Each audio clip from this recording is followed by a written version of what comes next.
Прашањето со бегалската криза во текот на 2015 година се покажа како предизвик за целокупното општество. Самите институции не беа подготвени или на почетокот не беа доволно подготвени за соодветно постапување.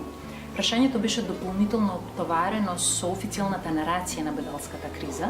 Именно официјалната политика го представи прашањето не како прашање на обврски на државата за заштита на правата на лицата кои бегаат од прогон или од војна, или обврски за примена на меѓународниот режим за правата на бегалци, туку го прикажа првенствено како прашање на справување со опасноста од промена на демографската структура или сериозни безбедносни, економски и социјални опасности, проблеми за жителите на земјата.